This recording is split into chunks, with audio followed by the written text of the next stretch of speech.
अस्सलाम वालेकुम बच्चों, मैं आपको पेपर करवा रहा हूँ। वो है अक्टूबर नवंबर 2022, अक्टूबर नवंबर 2022 और वेरिएंट है आपके पास डबल 2। पेपर 2 का ये पूरा पेपर है बच्चों। ये कोशिश करते हैं आपको पूरा का पूरा सॉल्व करवाएं। ठीक है, चलिए। इसमें इंसर्ट आपको मिली भी होगी। इंसर्ट का मतलब होता है एक ऐसा डॉक्यूमेंट जिसमें सारे फंक्शन वगैरह को वो आपको बताएगा। उम्मीद करते हैं कि आपको पूरा पास पेपर इंशाल्लाह समझ आए। 75 मार्क्स का बच्चों ये पेपर है आपका। ठीक है, और the marks of the question बेटा ब्रैकेट के अंदर गिवन होंगे। कोई भी ब्रांड का नाम नहीं लिखना, यानी कि मेरा नाम मत लिखना। ठीक है? अच्छा। The insert contain all the resources and so on. तो इंसर्ट डॉक्यूमेंट को देखने की जरूरत नहीं है। आगे चलने बच्चों, आइएगा। बेटा क्वेश्चन नंबर 1 वो आपसे कह रहे हैं कि भाई आप रेफर कर लें भले से इंसर्ट डॉक्यूमेंट को। हमने कहा हमें जरूरत नहीं है। कह रहे एक प्रोग्रामर ने डेवलप किया हुआ है एक solution of the problem. Part of the program algorithm would be appropriate to implement such a subroutine or function। बच्चों, क्या ये बात आपको पता है कि जब भी हम बड़ी प्रॉब्लम को छोटी प्रॉब्लम में ब्रेक करते हैं तो वो डिकम्पोजिशन कहलाता है। और छोटे छोटे पार्ट्स जो होते हैं ना, उसमें से एक छोटे से पार्ट को हम बोलते हैं सब रूटीन, एक को बोलते हैं प्रोसीजर और एक को बोलते हैं क्या, फंक्शन।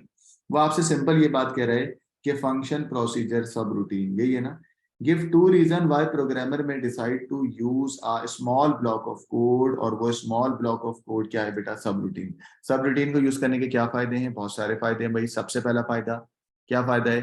डीबगिंग और टेस्टिंग आसान हो जाती है। तो आप बोल दोगे कि सर टेस्टिंग को अलग अलग मॉड्यूल्स में हम टेस्ट कर सकते हैं, यानी कि इस मॉड्यूल को अगर टेस्ट करेंगे तो इस पर कोई इफेक्ट नहीं आएगा, है ना।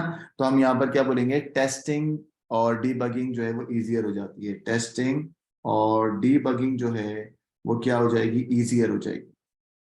ये तो एक बात हो गई। दूसरा क्या होगा, अलाउ टीम वर्क ना, टीम वर्क पे भी काम हो सकता है।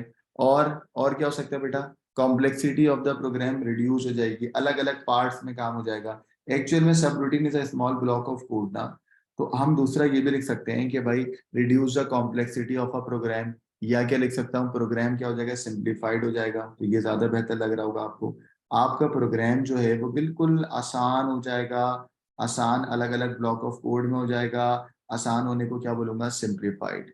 ठीक है, तो ये 2 पॉइंट लिखने थे, मैंने 2 पॉइंट लिख दिए। इसके अलावा भी हो सकता है कि आपका जो स्मॉल ब्लॉक ऑफ कोड है वो प्रोग्राम में अलग अलग जगह पे रीयूज हो सकता है। The small block of code या सब routine can be reuse when ever it is needed. ये भी पार्ट आप लिख सकते हैं।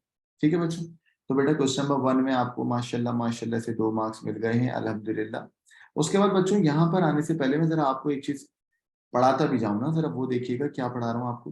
बच्चों फॉर एग्जाम्पल अगर मैं आपसे कहता हूँ कि यार एक प्रोसीजर है, तो आप बोलेगे सर प्रोसीजर के हेडर में तो प्रोसीजर आता है। प्रोसीजर का नाम है एक्स। एक्स के बाद ब्रैकेट ओपन ब्रैकेट क्लोज। बच्चों इस ब्रैकेट में हम पैरामीटर के बारे में लिखते हैं, याद है ना बेटा। अब जिन्होंने पढ़ा हुआ होगा तो उनको ये बात पता होगी कि सर पैरामीटर एक ऐसी वैल्यू होती है जो एक ब्लॉक ऑफ कोड से दूसरे ब्लॉक ऑफ कोड में जा रही होगी, है ना। तो ये क्या कहलाता है, पैरामीटर। अगर मैं यहाँ पे लिखूंगा n1 एज इंटीजर, तो एक्चुअल में n1 है क्या, पैरामीटर है। ब्रैकेट में जो भी लिखा होता है एक्चुअल में वो क्या होता है बेटा, पैरामीटर। ये बात आपको पता होगी। ठीक है, नहीं पता तो जरा समझ लें। भाई प्रोसीजर का नाम है x, name of procedure is x। और ये n1 क्या है बेटा, पैरामीटर। n1 क्या है, पैरामीटर। ठीक है, पैरामीटर का मतलब होता है एक ब्लॉक ऑफ कोड से दूसरे ब्लॉक ऑफ कोड में जो वैल्यू ट्रांसफर हो रही होगी या नहीं हो रही होगी वो क्या कहलाएगा, पैरामीटर। अब आ जाओ बच्चे इस सवाल में, ये देखिए। इस सवाल में वो आपसे कह रहा है एक प्रोसीजर है। हमने कहा ठीक है, प्रोसीजर का नाम उसने बोल दिया माई प्रॉक। हमने कहा ठीक है, हमें नहीं बताओ, आगे चलो। कह रहा है माई प्रॉक एक नेम ऑफ प्रोसीजर है। हमने कह दिया भाई नेम ये है। आगे क्या लिखा हुआ बच्चों में जरा और जूम करूंगा। कह रहा है एक काउंट नाम का वेरिएबल है, उस काउंट में क्या है, इंटीजर। ठीक है, दिस इज पैरामीटर हो गया ना, अभी तो पढ़ाया। क्या ये पैरामीटर हो गया ना, यस। बच्चों मैसेज है, मैसेज क्या हो गया, दूसरा पैरामीटर। तो एक्चुअल में ये पैरामीटर 1 हो गया और ये क्या हो गया बच्चों, parameter 2।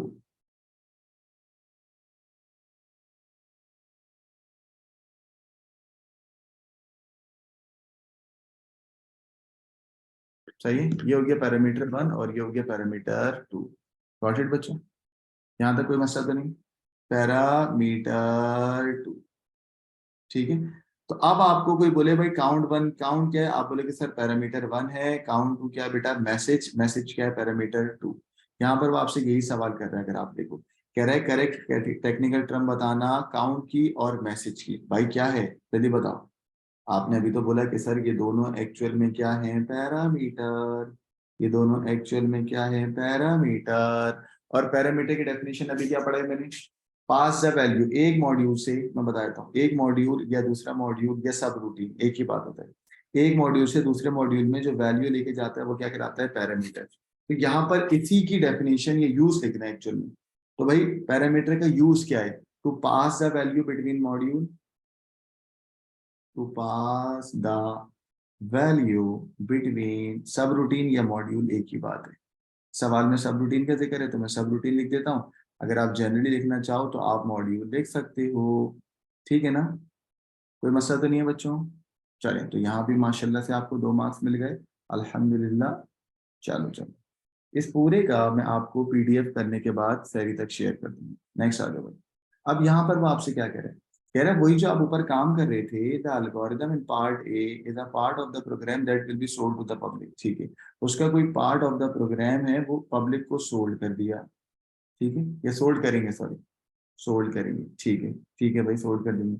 All the software error that were identified. अच्छा, यहाँ पे टेस्टिंग की बात हो रही है कि जो टेस्टिंग होगी उसको इन हाउस करना है। ठीक है, इन हाउस हो चुकी है, आइडेंटिफाइड इन हाउस टेस्टिंग। हाँ, ये सवाल बड़ा इंपॉर्टेंट है, जरा देखिए एग्जामिनर कैसे घुमाता है आप। इस सवाल को मैं पहली दफा मैंने ही पढ़ा, मैंने भी जल्दबाजी में गलत कर दिया, मैं आपको भी बताता हूँ। देखो यहाँ पर वो कह रहा है इन हाउस टेस्टिंग। अच्छा, आपको बच्चों में बता चुका हूँ इन हाउस टेस्टिंग का मतलब क्या होता है, अल्फा टेस्टिंग। अगर नहीं याद तो मैं आपको क्विक रिव्यू दे देता हूँ। वो आपसे कह रहे हैं इन हाउस टेस्टिंग हो चुकी है, जो बिल्कुल करेक्ट आई है। कह रहे हैं इन हाउस टेस्टिंग हो चुकी है। इन हाउस टेस्टिंग का मतलब होता है बच्चों अल्फा टेस्टिंग हो चुकी है। अल्फा टेस्टिंग वाला मेरा लेक्चर देख लीजिएगा जिसमें मैंने टेस्टिंग पूरी पढ़ाई है, लेक्चर नंबर 2 है। वो देख लीजिएगा अगर आपको टेस्टिंग नहीं आती। उसमें बच्चों मैंने बताया था कि भाई टेस्टिंग की कौन कौन सी टाइप्स होती है। अच्छा, यहाँ पर वो कह रहे हैं कि भाई सॉफ्टवेयर के एरर इन हाउस टेस्टिंग से हो चुके हैं। अब identify and describe additional test stage. Alpha testing के अलावा उसके बाद कौन सा स्टेज आता है वो जरा यहाँ पर बता दें, ताकि हम उसकी भी टेस्टिंग कर लें। आई बात समझ में। तो बच्चों एक छोटी सी मैं आपको यहाँ लिख दूं ताकि आपके पीडीएफ में आ जाए कि भाई आपके पास वैसे तो 7 तरीके की टेस्टिंग होती है, बट आखिर की जो 3 होती है ना वो बताता हूँ। एक टेस्टिंग होती है अल्फा टेस्टिंग। अल्फा टेस्टिंग के बाद बच्चों एक और होती है बीटा टेस्टिंग। और बीटा टेस्टिंग के बाद एक और होती है कौन सी बेटा, acceptance testing. Alpha testing, beta testing और एक्सेप्टेंस टेस्टिंग। ठीक है, ये लास्ट की 3 होती है, इसको देख लें फिर मैं आगे चलूंगा। अल्फा टेस्टिंग का मतलब भाई जब भी आप अपने ही एम्प्लॉय से या अपने ही सॉफ्टवेयर हाउस में टेस्टिंग करोगे तो वो कहलाएगी इन हाउस टेस्टिंग। तो अल्फा टेस्टिंग तो वो कह रहा है बिल्कुल हो चुकी है और वो बिल्कुल सही है। कह रहे हैं अल्फा के बाद दूसरी कौन सी होगी, बीटा टेस्टिंग। बीटा टेस्टिंग का मतलब हम टेस्ट करते हैं स्मॉल ग्रुप ऑफ पीपल को देखिए, स्मॉल ग्रुप ऑफ पीपल को देखिए। तो हम यहाँ पर क्या लिखने वाले हैं बेटा, बीटा टेस्टिंग। अब जब टेस्टिंग की बात हो गई है तो एक्सेप्टेंस टेस्टिंग भी बता दूं। अगर अल्फा टेस्टिंग सही आ जाए, बीटा टेस्टिंग सही आ जाए, तो उसका नेक्स्ट स्टेज क्या होगा, एक्सेप्टेंस टेस्टिंग। एक्सेप्टेंस टेस्टिंग का मतलब होता है कि बिल्कुल सही है प्रोडक्ट, अब उसको लॉन्च कर दो, यानी कि up to the customer requirement, customer की रिक्वायरमेंट के बिल्कुल मुताबिक है, up to the customer requirement. तो बच्चों यहाँ पर अल्फा टेस्ट जब हो चुका है तो अल्फा के बाद क्या आएगा, अल्फा अगर करेक्ट हो चुका है तो अल्फा के बाद किसका नाम आने वाला है, बीटा टेस्टिंग का। ठीक है, तो यहाँ पर मैंने टेस्टिंग स्टेज में क्या लिखा है, beta testing. Beta testing, beta testing की डेफिनेशन आप लिख दो आराम से। डिस्क्रिप्शन भी लिखनी है ना यहाँ पर। और डिस्क्रिप्शन बच्चों 1 मार्क्स यहाँ से मिलेगा, 3 मार्क्स की डिस्क्रिप्शन है क्योंकि 4 मार्क्स का सवाल है। तो 3 मार्क्स की डिस्क्रिप्शन आपको लिखनी है। हाँ, लंबी करेंगे हम यहाँ पे। Description number 1, description number 2, description number 3, marks के हिसाब से करेंगे ना भाई। चलो, तो बीटा टेस्टिंग के अंदर हम क्या लिखेंगे, इस सिनेरियो के हिसाब से लिखो। हाँ, इन हाउस टेस्टिंग कैसे हो रही है, मैंने आपको बता तो दिया कि स्मॉल ग्रुप ऑफ पीपल है, but small group of people according to this scenario. तो सिनेरियो नंबर 1 में हम लिखेंगे कि task carried out by small group of people, ये वाला पॉइंट तो आ ही गया। Task carried out by small group of people. ये तो आपको पता ही है, इसके अलावा क्या होगा, तो कोई नई बात नहीं है। दूसरा, हम इसको चेक करेंगे कि इसमें कोई एरर तो नहीं है, हम लोगों का फीडबैक लेंगे, हम लोगों की सजेशन लेंगे, किससे, स्मॉल ग्रुप ऑफ पीपल से, ठीक है, और जो प्रॉब्लम होंगी उनको एड्रेस करेंगे, सिंपल, ठीक है। तो हम क्या लिखें बेटा,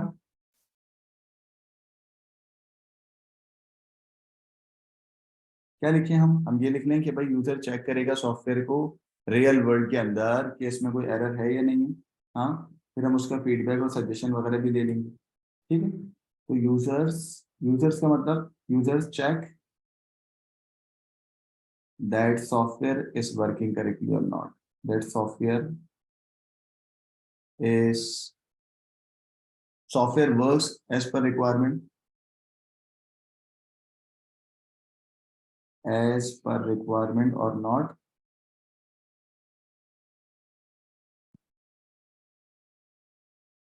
एज पर रिक्वायरमेंट, ठीक है बच्चों, ये बड़ा इंपॉर्टेंट बात है, ठीक है। अच्छा, तीसरा पॉइंट, अब बेटा फीडबैक और सजेशन हमें लाजमी चाहिए। User will give feedback, problem और suggestion for the improvement, user will give feedback, feedback of problem, और जो जो इम्प्रूवमेंट होगी उसकी बात भी करेंगे, ठीक है बच्चों, ये मिटा दूं टेस्टिंग में। फिर हम क्या करेंगे चौथे पॉइंट के अंदर, चौथा पॉइंट भी लिख लो, हम उन प्रॉब्लम को एड्रेस करेंगे, जाहिर सी बात है हमारे पास जब वो प्रॉब्लम आ जाएगी तो हम उनको एड्रेस करेंगे, ठीक है। तो यहाँ पर मैं क्या लिखूंगा, प्रॉब्लम और suggestion identified are address,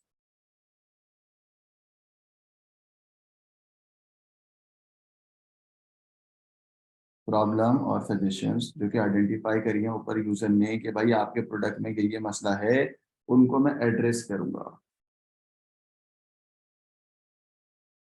before the program is sold, program sold होने से पहले, before program is sold, sold होने से पहले, ठीक है बच्चों। तो मुझे उम्मीद है कि ये तीनों पॉइंट आपको समझ आ गए होंगे, इसमें कोई रॉकेट साइंस नहीं थी, इसमें हमने बस बीटा टेस्टिंग को और डिफाइन करा क्योंकि 4 मार्क्स का सवाल आया, ठीक है बच्चों। तो मसला तो नहीं, चलिए जी, ये पूरा पेज हमने कर लिया है, अब हम आगे चल रहे हैं बेटा अगले सवाल पे। चलिए, स्ट्रिंग हैंडलिंग का सवाल आया आपके पास, ये भी देख लें। ये स्ट्रिंग हैंडलिंग का सवाल है जिसमें वो आपसे कहता है एक वेरिएबल है, वेरिएबल के नाम है फ्लैग, फ्लैग की डेटा की टाइप है ये और ये चार लिस्ट में ये सब स्टोर है, ठीक है। इधर देखो, एक्चुअल में एक वेरिएबल है, उस वेरिएबल में है फ्लैग डे और फ्लैग डे में ये डेटा स्टोर है। फिर एक है चार लिस्ट के अंदर ये डेटा स्टोर है। काउंट, काउंट के अंदर है 29। अब आ जाओ बच्चों इधर, ठीक है। यहाँ पर बच्चों आपसे कह रहे हैं मिड निकालना है, 4 लिस्ट मंथ का फ्लैग और वन, ओ हो माशाल्लाह।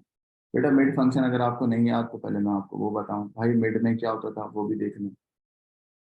मिड, मिड में आपके पास स्ट्रिंग होता है, यहाँ पर होता है स्टार्ट पोजीशन और यहाँ पर होता है जंप, ठीक है।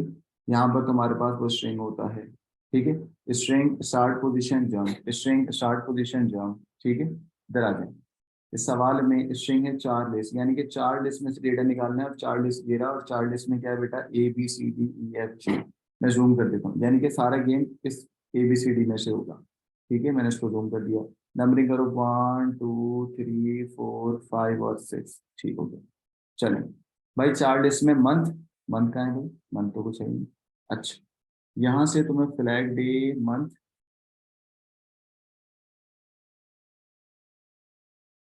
मंथ, अच्छा ठीक है, अच्छा ये स्टार्ट पोजीशन है, वो कह रहा है, ये तो तुम्हारा स्ट्रिंग हो गया, स्ट्रिंग के अंदर वो आपसे यहाँ पर कह रहे हैं स्टार्ट जो है ना वो भी आप एक फॉर्मूले से निकालो स्टार्ट। अच्छा भाई देखते हैं स्टार्ट कैसे निकलेगा, मंथ में फ्लैग डे है नहीं, मंथ का फ्लैग डे, मंथ में क्या है भाई, month of flag day, flag day का मंथ क्या है बेटा 4, ये बात समझ आई सबको। फ्लैग डे का मंथ क्या है, फ्लैग डे में इसमें मंथ क्या है, इसमें मंथ क्या है 4, यानी कि 4 इज अ स्टार्ट पोजीशन। देख रहे हो आप कैसे घुमा रहे हैं एग्जाम में, बच्चों समझ आ रहे हैं। कह रहे हैं स्टार्ट पोजीशन मंथ की निकालोगे यानी कि क्या आएगी बेटा 4 आएगी, ठीक है, got it. Start position is 4, क्यों कैसे, क्योंकि यहाँ से उसने निकाला है 0 4 में, तो 0 तो नहीं आएगा ना, 4 आएगा, यानी कि स्टार्ट क्या हो गया 4, और जंप कितना करना है 1। चलो फोर्थ पोजीशन पे जाओ, फोर्थ पोजीशन पे गए, फोर्थ पोजीशन है और जंप करना है 1, फोर्थ पोजीशन है और जंप करना है 1, इधर देखो बच्चों जूम कर रहा हूँ, फोर्थ पोजीशन पे जाओ बट फोर्थ को इंक्लूड करना, और जब एक जंप करोगे तो क्या निकलेगा, डी निकलेगा, जब एक जंप करोगे तो क्या निकलेगा, डी निकलेगा, जब एक जंप करोगे तो क्या निकलेगा, डी निकलेगा। ठीक है बच्चों, तो इसका आंसर मैंने क्या लिख दिया है, डी। इसका आंसर क्या आ गया बेटा, बी। ठीक हो गया। अब इंटीजर ऑफ काउंट, काउंट में क्या है बेटा आपके पास 29, मैं यहाँ लिख रहा हूँ 29। चलो 29 divide by length of Charles, Charles की लेंथ कितनी है 6, है ना। लेंथ ऑफ चार्लिस कितनी है बेटा, टोटल लेंथ देखो 6। ठीक है, 29 को 6 से डिवाइड करो, 29 को 6 से डिवाइड करो और इसका इंटीजर पार्ट निकालो जल्दी से। जब 29 को 6 से डिवाइड करेंगे तो 4 पॉइंट समथिंग कुछ आएगा, और 4 पॉइंट समथिंग का इंटीजर पार्ट क्या आएगा बेटा, 4। ठीक है। अब यहाँ पर वो कह रहा है क्या काउंट बड़ा है या बराबर है 29 की तरह, देखो यस है, यस का मतलब होता है, यस के बजाय मैं लिखूंगा 1, है ना भाई।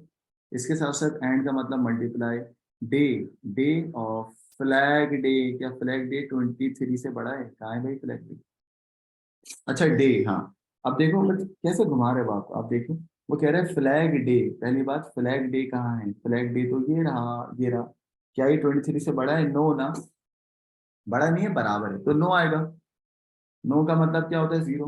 1 × 0, बोलो 1 × 0, 1 0 का आंसर है 0, 0 तो नहीं लिखेंगे हम, यहाँ लिखेंगे फॉल्स। हम यहाँ क्या लिखेंगे बेटा, 0 यानी कि फॉल्स, तो 0 लिखने की जरूरत नहीं है, हम तो डायरेक्ट लिख देंगे क्या, फॉल्स। ठीक है बच्चों, मुझे उम्मीद है कि कोई मसला नहीं होगा आपको, कोई सवाल हो तो मुझसे पूछिए।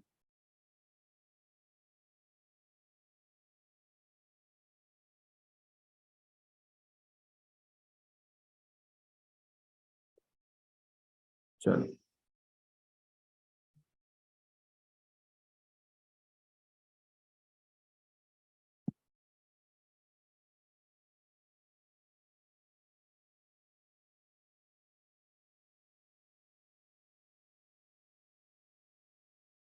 चलें आगे।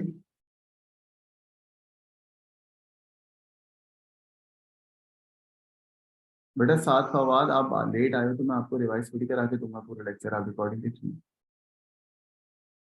ठीक है।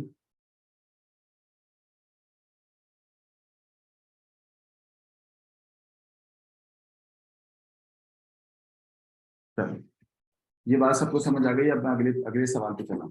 बच्चों इस सवाल को जरा देखें, इस सवाल, ये टेक्स्ट फाइलिंग का सवाल है बट इसमें सूडो कोड नहीं लिखना। हाँ आइए, वो कह रहा है एक एल्गोरिदम है जो प्रोसेस कर रहा है डेटा, और जिसमें टेस्ट ले रहा है वो ग्रुप ऑफ स्टूडेंट का। ठीक है, स्टूडेंट कितने हैं बेटा, वो जरा देखते हैं।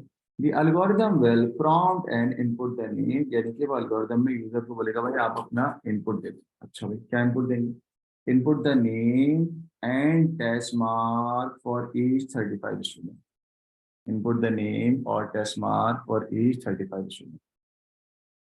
ठीक है, नेम होगा, हम प्रॉम्प्ट करेंगे नेम और test mark for each 35 student, total class में कितने बच्चों, 35। The algorithm will add the name, algorithm add करेगा नाम स्टूडेंट का विद द टेस्ट मार्क। अच्छा टेस्ट मार्क जो है वो क्या होगा, लेस देन 20। अच्छा बच्चों एग्जिस्टिंग फाइल, टेक्स्ट फाइलिंग अगर आपने पढ़ी हो जल्दी से मुझे चैट पे बताएं, एग्जिस्टिंग फाइल के लिए क्या आता है, रीड आता है, राइट आता है, अपेंड आता है, अपेंड आता है, क्या आता है, अपेंड आता है। एग्जिस्टिंग फाइल, जब कोई फाइल होगी तो उसी के नीचे से जब मैं करूंगा तो मैं फाइल को एज अपेंड यूज करूंगा, मैं फाइल को एज अपेंड यूज करूंगा। Got it. चलो उसके बाद वो आपसे कह रहा है विच ऑलरेडी कंटेन द डेटा। ठीक है, आपको इस सवाल में करना क्या है बच्चों, कोई बच्चा मुझे बताएगा, अनम्यूट करके बता दे, इस सवाल में करना है क्या है।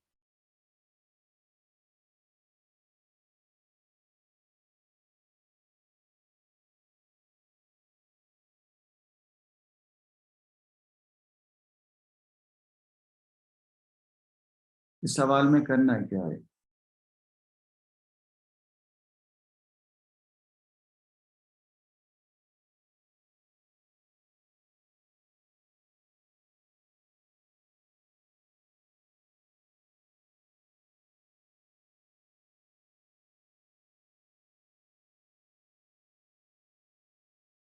सही है, ठीक है। इस सवाल में क्या करना है जल्दी बताओ। अब्बास, रिजवी, हसीब, कुलूद, अनम्यूट कर रहा हूँ, बताएं क्या करना है। स्ट्रक्चर लिखनी है जी, उसैद कह रहा है सर स्ट्रक्चर लिखनी है, ठीक है। सवाल में करना क्या है, स्ट्रक्चर लिखनी है, ठीक है। लेकिन है क्या है सवाल में?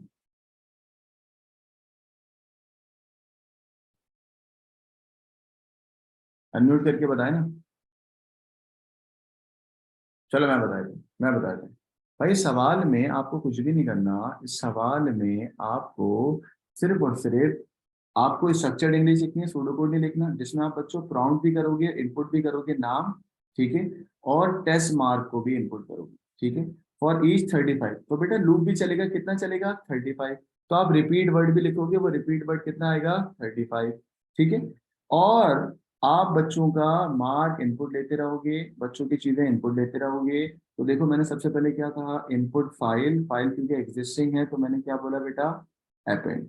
उसके बाद हमने बोला भाई प्रॉम्प्ट करा दो और इनपुट ले लो, क्या है स्टूडेंट नेम और मार्क, ये लिखा हुआ स्टूडेंट नेम और मार्क, ठीक है। 35 टाइम चलेगा तो मैं ये बात आपको बताऊंगा।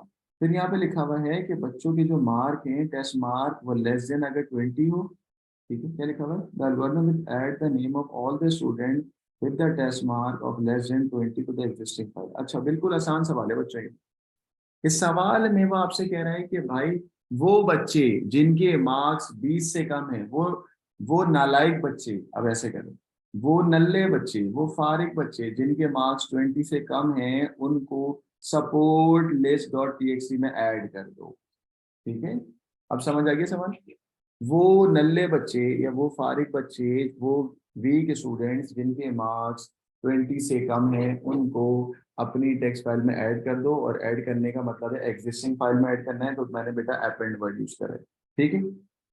चलो तो मैं यहाँ पर मैंने स्ट्रक्चर्ड इंग्लिश लिखनी है क्योंकि बेटा सूडो कोड नहीं लिखना। पॉइंट नंबर 1 मैंने ओपन कर दी फाइल को, दूसरे में मैंने बच्चों का नाम और उनके मार्क्स पूछे। अगर उनका मार्क बेटा, अगर उनके मार्क्स 20 से कम है तो आप जंप टू स्टेप नंबर 5 कर दो। स्टेप नंबर 5 पे मैं क्या कर रहा हूँ, रिपीट कर रहा हूँ यही प्रोसेस, रिपीट कर रहा हूँ यही प्रोसेस कितनी मरतबा, 35 टाइम। बच्चे 35 टाइम क्यों, क्योंकि मेरे पास टोटल कितने बच्चे हैं 35 हैं। अगर अगर उन बच्चों के मार्क्स एक्चुअल में ऐसे लिखेंगे, अगर उन बच्चों के मार्क्स ग्रेटर देन और इक्वल टू 20, ग्रेटर देन तो जाएगा, लेस देन आएगा ना भाई, ग्रेटर देन कहाँ से आएगा, लेस देन आएगा ना, ये देखो, ठीक है, लेस देन आएगा ना, लेस देन।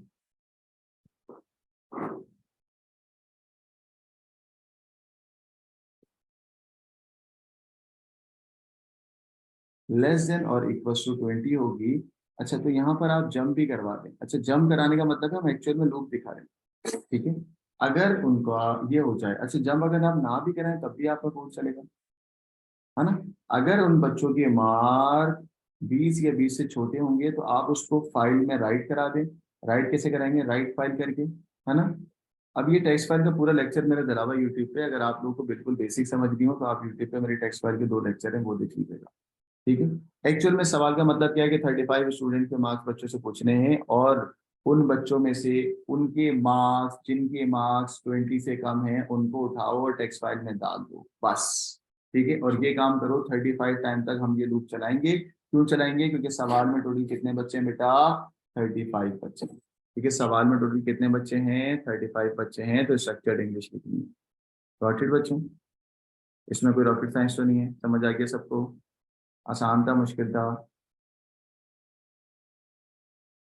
अच्छा अब इसमें एक चीज को समझिएगा भाई, मैंने बोला if marks is less than और इक्वल टू 20, अच्छा 20 इक्वल टू तो आया नहीं, तो ये लेस देन आना चाहिए ना सिर्फ। If marks is less than 20, if marks is, ये देखो if marks is less than, सिर्फ 20 से कम वाले बच्चे हों, if marks is less than 20, तो तुम्हें क्या करना है, if marks is less than 20 तो right only the name of the file, ठीक है। अगर मार्क्स 20 से कम हो तो राइट करा देना, ठीक है। और रिपीट द, यहाँ से बेटा लूप चलता रहेगा, लूप का मतलब है इसको मैं ऐसे करूँगा, ठीक है। और एक और बात लिख लो, यहाँ पर अगर मैं लिख दूँ इफ मार्क्स इज यहाँ पे लिख देता हूँ, if mark is greater than, अगर आपके मार्क्स ग्रेटर देन 20 हो, ग्रेटर देन और इक्वल्स टू 20 हो, अगर आपके मार्क्स 20 या 20 से बड़ा हो, वो बच्चा जिसके मार्क्स 20 या 20 से बड़े हो, तो उनको बोलो भाई आपके नाम नहीं लिखे जाएंगे, है ना। अगर वो बच्चा जिसके मार्क्स ग्रेटर देन और इक्वल टू 20 हो, तो उसको तो बोलो आप जम कर जाओ डायरेक्ट स्टेप नंबर 5। ठीक है, यहाँ पे मैं लिख दूँ भाई वो बच्चे जिनके मार्क्स 20 से बड़े हैं वो नल्ले बच्चे नहीं है, तो उनको बोल दो कि आप जम कर जाओ स्टेप नंबर 5। सही है बच्चों, सिंपल हो गया, सारी कंडीशन लगा दी मैंने कहा कि आप प्रॉम्प्ट इनपुट ले लें, प्रॉम्प्ट करा दें, इनपुट ले लें। अगर आपके मार्क्स लेस देन 20 हैं तो तुम राइट करा दोगे, है ना। तो तुम स्टेप नंबर 3 पे 4 पे जाओगे, गो टू स्टेप 4।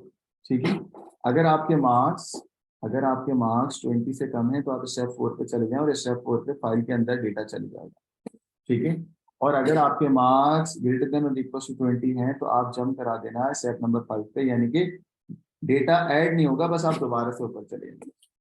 बच्चों समझ आ गई ये वाली बात सबको, चैट पे बताएं।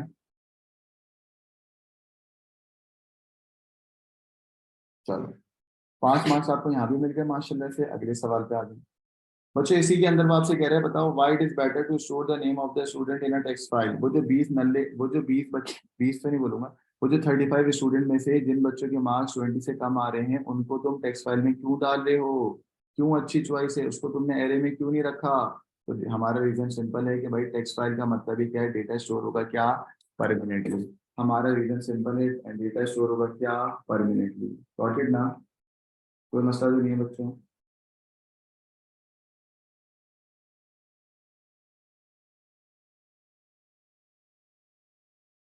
चलो आगे, बेटा पार्ट बी का जवाब दें।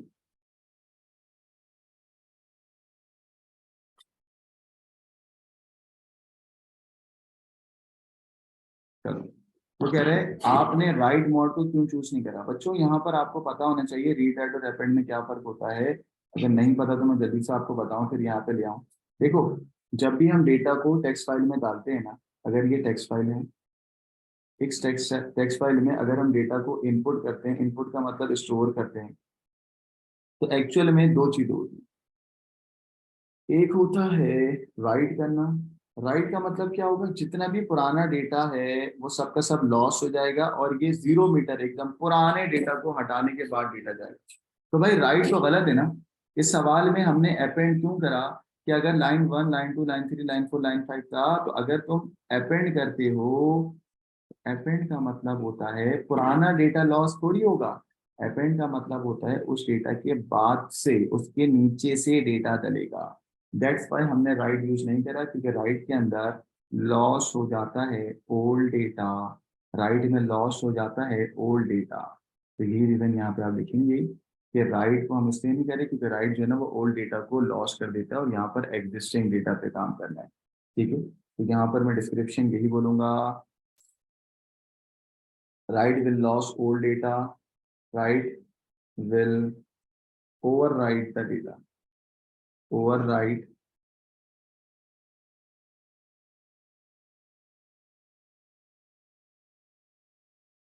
data into text file। This is wrong ना। तो हम बच्चों ये क्या यूज करेंगे, हम यहाँ पर यूज करेंगे append,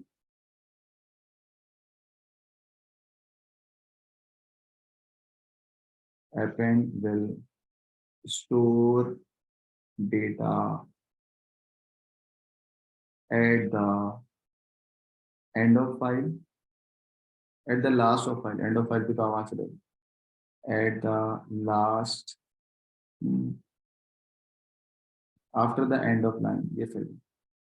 स्टोर डेटा, चलो एंड की बात भी नहीं करो, आप बोलो append will store data and not overwrite at end of file, file के लास्ट में। अपेंड ओवरराइट नहीं करता, अपेंड विल नॉट ओवरराइट। ठीक है, और मैंने आपको शॉर्टकट क्या बताया, शॉर्टकट ये बताया कि जब भी एग्जिस्टिंग वर्ड आता है ना, एग्जिस्टिंग फाइल में कोई काम करना है तो तुम अपेंड यूज करते हो।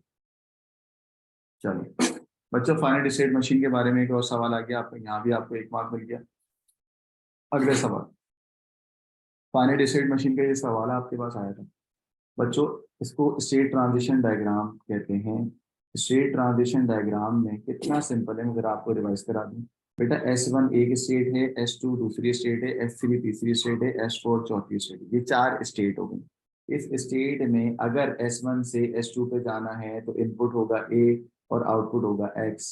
बच्चों कैसे पता लगा S1 से स्टार्ट हो रहा है, क्योंकि ये सिंबल बना हुआ है, ये सिंबल बताता है कि भाई तुमने यहाँ से स्टार्ट करा। S2 पे दो ट्रांजिशन हो रही है, एक S2 घूम के अपने पे आ रहा है यानी कि इनपुट A आ रहा है, और एक S2 से S3 पे जा रहा है, इसमें इनपुट B हो रहा है और आउटपुट क्या हो रहा है, W। ठीक है, S3 अपने पे घूम के भी आ रहा है यानी कि इनपुट B है, और S3 जब आगे जा रहा है तो इनपुट A भी है और आउटपुट W भी है। ठीक है, फिर S4 से हम S1 पे जा रहे हैं तो सिर्फ इनपुट आ रहा है, और S1 से हम S4 पे जा रहे हैं तो भी सिर्फ इनपुट आ रहा है। बच्चों इन्हीं बातों को यहाँ पर जरा हमें लिख के आपको सॉल्व करवाना है, जरा देखिए। अच्छा, इस सवाल में स्टार्टिंग S1 से हो रही है, हमने कहा ठीक है। उसने बोला भाई यहाँ से स्टार्ट करो, ये ब्लैंक एरिया छोड़ा था। हमने कहा ठीक है भाई, हम आपके अंदर नहीं घुसेंगे, आप हमें बता दो बस। कह रहा है, जरा समझिएगा, कह रहा है कि भाई S1 से इनपुट A है, यानी कि इधर नहीं जा रहा, इधर जा रहा है, इनपुट A पे जा रहा है ना, लिखा हुआ है। तो भाई S1 पे इनपुट A है तो आउटपुट क्या आएगा बेटा, आउटपुट X। तो सिंपल है, यहाँ पर मैं क्या लिखूंगा, आउटपुट X। कितना आसान है नहीं बच्चों, आउटपुट X।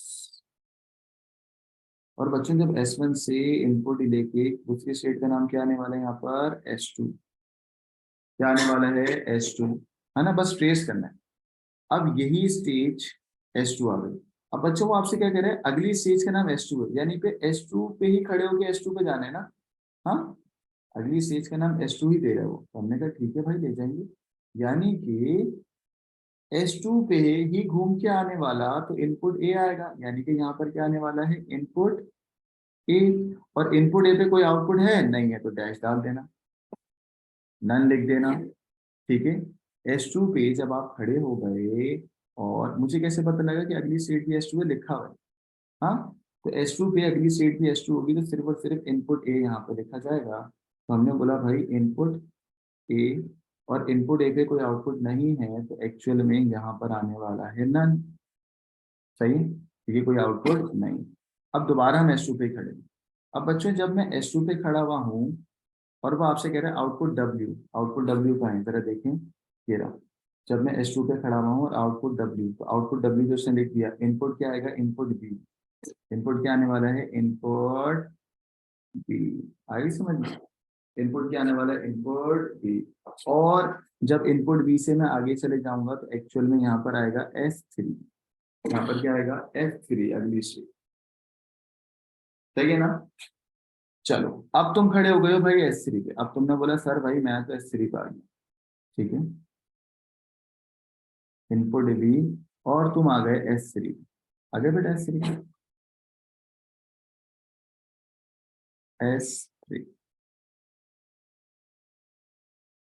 अब बच्चों S3 से, सुनना, S3 से S4 पे तो जा रहे हैं, ये बात तो हो गई। आउटपुट W भी आ गया, ये भी मान लिया। इनपुट क्या आएगा बेटा, A। इनपुट क्या आएगा, A, और स्टेट का S4। सही है बच्चों, कोई मसला तो नहीं है। सब बच्चे बताओ, कोई सीधी बेटा आप चुप हो जाओ, आसान है ना। चलिए इसका स्क्रीनशॉट लेने फिर मैं आगे चलो, कोई सवाल है तो पूछ लें।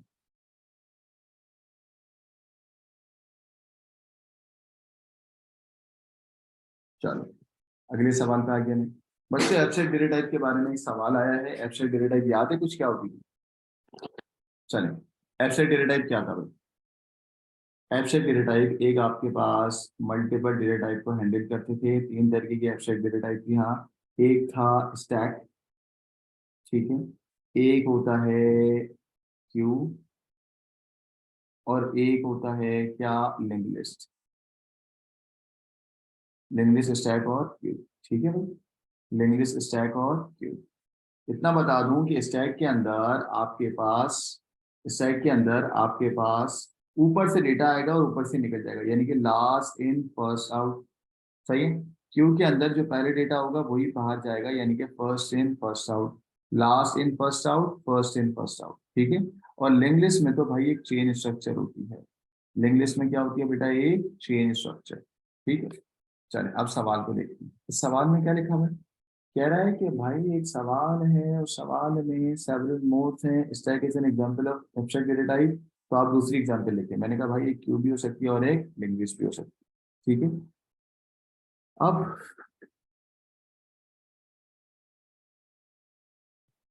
क्यू के फीचर लिखो, लिंक लिस्ट के फीचर लिखो। ठीक है। कोई भी एक एग्जांपल लिखनी है। हाँ, एक लिखोगे तो गुजारा हो जाएगा। क्यू के अगर मैं लिखूं, और क्यू के अंदर क्या लिखूंगा, each element contain one element. ठीक है। One data, one data element ना। ठीक है। 3 पॉइंट लिखने होंगे ना एटलीस्ट। दूसरा क्या लिखूं क्यू के अंदर, क्यू के अंदर पॉइंटर होता है, एक होता है स्टार्ट और एक होता है वो। अच्छा, यहाँ पर प्रिंसिपल भी लिखो। क्यू के अंदर जो प्रिंसिपल होता है, वो प्रिंसिपल कौन सा होगा, फर्स्ट इन फर्स्ट आउट। ये एक मार्क्स मिल गया आपको। ठीक है। क्यू बेटा लीनियर भी होता है, क्यू सर्कुलर भी होता है। तो क्यू में भी लीनियर, लीनियर क्यू भी पढ़ी होगी आपने। नहीं पढ़ी तो भाई रिकॉर्डिंग या लेक्चर देखिएगा। क्यू में भी लीनियर क्यू और सर्कुलर क्यू। ठीक है भाई। क्यू के अंदर 2 पॉइंटर होते हैं, एक होता है एफ ओ क्यू और एक होता है एंड ऑफ क्यू। मैं ये भी लिख देता हूँ। 2 पॉइंटर्स इस्तेमाल होते हैं, एक होता है फ्रंट ऑफ क्यू और एक होता है एंड ऑफ क्यू। ठीक है बच्चों। लिंक लिस्ट के बारे में मैं लिख नहीं रहा। लिंक लिस्ट के बारे में चेन स्ट्रक्चर होती है, लिंक लिस्ट में नल पॉइंटर होता है, ये सब होता है। लिंक लिस्ट का लेक्चर देख लीजिएगा। अगर आप क्यू के बारे में भी सारे पॉइंट लिखोगे तो आपको मार्क्स मिल जाएंगे। ठीक है। चलो, वो आपसे कह रहे हैं, ये मैं आपको एक बात बता दूं कि चाहे एब्स्ट्रैक्ट डेटा टाइप में प्रैक्टिकली डेटा एक्चुअल में किस में डलता है, स्टैक के अंदर। ठीक है। हाउ एब्स्ट्रैक्ट डेटा टाइप यानी कि लिंक लिस्ट हो, क्यू हो या ये हो, इम्प्लीमेंट कैसे होता है। इम्प्लीमेंट करने के लिए हमें एक ही डेटा स्ट्रक्चर बनाना होता है, और उस डेटा स्ट्रक्चर का नाम होता है एरे। तो भाई चाहे स्टैक हो, क्यू हो, लिंक लिस्ट हो, आपको एरे बनाना होगा। ठीक है। तो यही सवाल यहाँ पर आ गया। कह रहे हैं how stack can be implemented using array. Array में कैसे होगा आपको एक्सप्लेन करना है। आपको क्या करना है, एक्सप्लेन करना है। आप एक एरे बनाओगे। आप क्या करोगे बेटा, एक एरे बनाओगे। मैं आपको यहाँ डायग्राम वाले व्यू दिखाता हूँ। मैं एक एरे बनाऊंगा। ठीक है। मैं एक क्या बनाऊंगा, एरे। उस एरे के अंदर मैं इंडेक्सेस को डिफाइन करूंगा। ठीक है। ठीक है। और जब भी नया डेटा ऐड करूंगा उसको बोलूंगा पुश। और अगर डेटा निकालूंगा उसको क्या बोलते हैं स्टैक के अंदर, पॉप। ठीक है। अब हम यहाँ पर चीजों को देखेंगे कि भाई हमारी स्टैक में, स्टैक के अंदर डेटा साइज क्या है, साइज को देखूंगा, डेटा डालता रहूंगा। आइए सर, सबसे पहले मैं क्या लिखूंगा, पॉइंट नंबर 1। सबसे पहले मैं लिखूंगा कि भाई डिक्लेयर करो 1D array of data string. Declare 1D array of data type. क्योंकि डेटा डल रहा है तो डेटा टाइप क्या होनी चाहिए, स्ट्रिंग होनी चाहिए। Point number 2। उसके बाद में बोलूंगा कितने नंबर ऑफ एलिमेंट्स हैं, आपको साइज बताना है, यानी कि एरे का साइज बताएं। सही है। Define the size of array. Define the size of array. Array का साइज तो बताएं, एरे कितनी होंगी भाई, ये कितना रिक्वायर्ड है। फिर भाई आप डिक्लेयर करें एक स्टैक का pointer. Declare stack pointer, pointer होगा ना, स्टैक में 2 पॉइंटर होते हैं। डिक्लेयर स्टैक का पॉइंटर। ठीक है भाई, कर देंगे। अच्छा, जो पॉइंटर होगा उसकी डेटा की टाइप क्या होगी बेटा, इंटीजर। क्योंकि पॉइंटर तो वैल्यू को होल्ड करता है ना, और वैल्यू को होल्ड करने वाला क्या होगा, इंटीजर। Point number 4। हम बेटा स्टैक पॉइंटर के अंदर उसकी मैक्सिमम वैल्यू बताएंगे, क्योंकि स्टैक में सबसे ऊपर तक अगर पहुंच गया, इधर सुनो, अगर ये है 1 2 3 4 5 6 7, अगर बच्चों इस तरीके से है तो डेटा ऐड होते ही होते होते एक्चुअली टॉप तक आएगा ना, टॉप पॉइंटर तक आएगा ना। टॉप पॉइंटर और बेस पॉइंटर होता है ना स्टैक के अंदर, तो हम बताएंगे कि टॉप पॉइंटर में क्या है। ठीक है, टॉप पॉइंटर का मतलब है सबसे ऊपर वाला पॉइंटर ना। तो टॉप पॉइंटर में क्या है ये देखो, और ये वाला जो होगा सबसे नीचे वाला ये होता है बेस पॉइंटर। याद आ गया? ठीक है, तो इसी तरीके से इसी बातों को मैं डिस्क्राइब कर रहा हूँ। स्टैक में दो पॉइंटर होते हैं, टॉप पॉइंटर बेस पॉइंटर, तो टॉप और बेस पॉइंटर की बात कर रहा हूँ।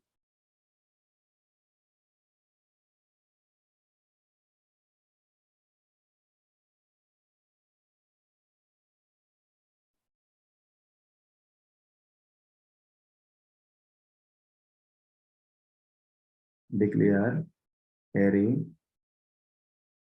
विथ लोअर बाउंड, उसका लोअर बाउंड क्या होगा, यानी कि टॉप पॉइंट बेस पॉइंटर क्या होगा, और with lower bound and upper bound,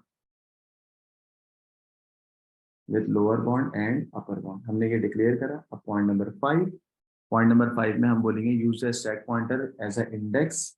use stack pointer, stack का जो पॉइंटर है वही एरे के इंडेक्स होना चाहिए। Use stack pointer as array of index of array, as index of array. ठीक है, पॉइंट नंबर 6 क्या होगा।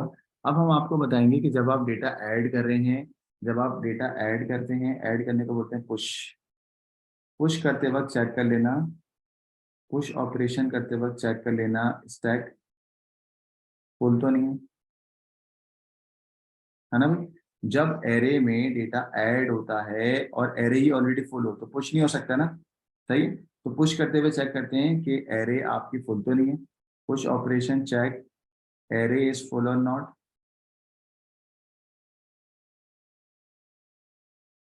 सही है, इफ नॉट फुल तो डेटा ऐड हो जाएगा। ये लाइन में यहाँ लिख देता हूँ, if not full, if not full then add items into array. सही है, अब बेटा जब रिमूव कर रहे होंगे तो उसकी बात भी कर लो। रिमूव करने का बोलते हैं pop operation.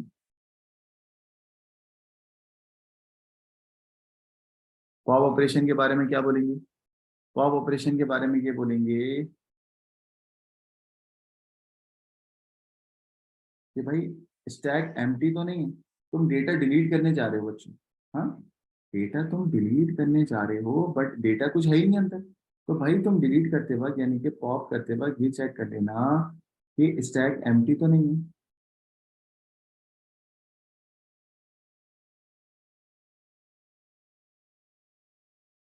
Stack is empty और नॉट। ठीक है, इफ नॉट एम्प्टी को रिमूव कर देना डेटा। ठीक है बच्चों, तो ये 5 मार्क्स का सवाल था, इसको देख लें आराम से फिर मैं आगे।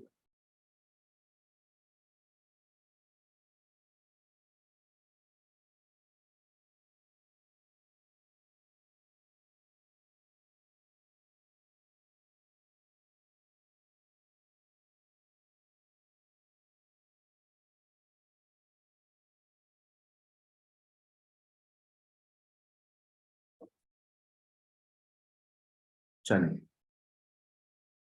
आगे चलता हूँ अगले सवाल पे। हाँ ये देखो स्टैक के अंदर ये वाला सवाल देखने बच्चों।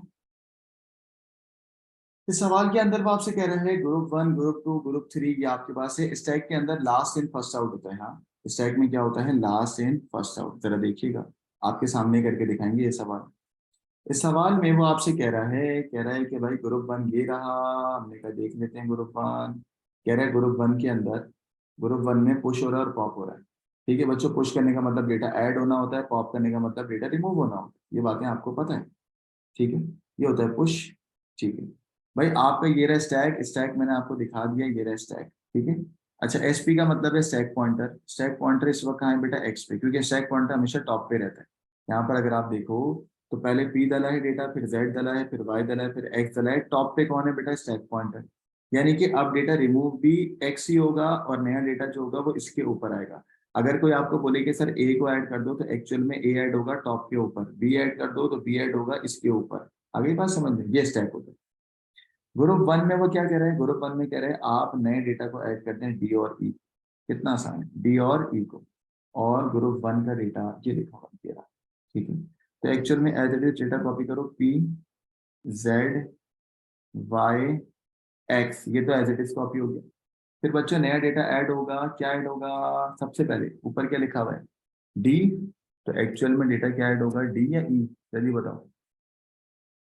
सबसे पहले ऐड होगा डी, यहाँ पर आ गया डी, डी के बाद कौन आ गया, ई। सही, और एस पी क्या हो गया, डी और ई। यानी कि यहाँ पर आ गया डी और यहाँ पर आ गया क्या, ई। और एक्चुअल में यहाँ पर आ गया, ये अब हो गया स्टैक पॉइंटर। ठीक है, सही है, कोई मसला तो नहीं। अब आ जाओ बच्चों group number two. Group two में क्या हो रहा है, पॉप पॉप पॉप। पॉप का मतलब होता है रिमूव करना। और रिमूव होगा पहले क्या, ई रिमूव होगा, फिर डी रिमूव होगा, फिर एक्स रिमूव होगा। यानी कि ये लिखा जाएगा सिर्फ क्या, वाई जेड और पी। सही कह रहा हूँ, पॉप करना है ना।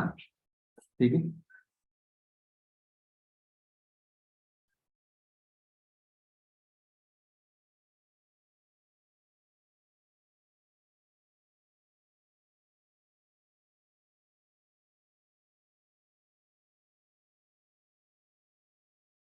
नहीं नहीं पॉप, रुक जाए।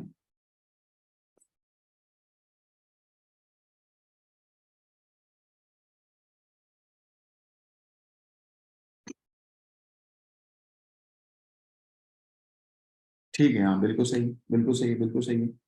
अब यहाँ पर इधर देखिए, हमने बोला भाई जब तीन ऑपरेशन पॉप होंगे ना, पहला पॉप होगा क्या, ई। दूसरा पॉप होगा डी। तीसरा पॉप होगा क्या, एक्स। ये तीनों पॉप हो जाएंगे। तो एक्चुअल में तुम्हारा आंसर वही बनेगा जब भी मैंने बताया, पी जेड और वाई। ठीक है, लेकिन जब आप पॉप करोगे तो आप बस एक काम करना, वो काम ये करना कि सर आपको ई नहीं लिखोगे, आप क्रॉस कर दो। आप डी नहीं लिखोगे, क्रॉस कर दो। एक्स नहीं लिखोगे, क्रॉस कर दो। आप एक्चुअल में क्या लिखोगे, तीन पॉप करने ना, वाई जेड, वाई जेड और पी। अब तुम्हारा स्टैक पॉइंटर क्या हो जाएगा बच्चों, जल्दी बताओ। आपका स्टैक पॉइंटर हो जाएगा वाई, ये वाला हो गया ना। तो बच्चों इसमें आपको पॉप का मतलब डेटा हटाएंगे नहीं, डेटा लिखे रहने देंगे। बट आपका स्टैक पॉइंटर क्या हो जाएगा, आपका स्टैक पॉइंटर हो जाएगा क्या, वाई। यानी कि रेंज तुम्हारी ये हो गई है स्टैक। ये लिखा हुआ है एज इट इज, लिखे रहने दो, लिखे रहने दो, बट ये किसी काम का नहीं है, इनको हमने पॉप कर दिया। पॉप का मतलब है डेटा डिलीट नहीं हुआ, स्टैक पॉइंटर नीचे आ गया। ठीक है, तो डेटा वहीं पड़ा रहा, पड़े रहने दो, हमें क्या करना है, हमारी स्टैक की जो रेंज है वो पी जेड और वाई तक हो गई, और ये तुम्हारा स्टैक पॉइंटर हो गया। गॉट इट बच्चों। अब नए डेटा को डालते हैं, नए डेटा को डालना शुरू करो। ठीक है, नए डेटा को डालना शुरू करो। तुम अगर हटा दो तब भी कोई मसला नहीं है, बट मैं ये कह रहा हूँ कि जब रिमूव करें तो उस डेटा को लिखे रहने देना और स्टैक पॉइंटर को नीचे कर देना। बच्चों अब आ जाओ बेटा group number three. Group number three को जरा देखिए। ग्रुप नंबर थ्री में क्या हो रहा है, कह रहा है सबसे पहले ए को ऐड करो। तो हमने बोला भाई ए तुम ऐड हो जाओ, बाकी चीजें तो सेम रहेंगी, वाई जेड और बी। यहाँ तक डेटा तो सेम था। ऊपर हुआ पुश हो गया ए, फिर पुश हुआ बी। हाँ, चलो यहाँ पर आया एज इट इज, ये कर रहा हूँ बच्चों।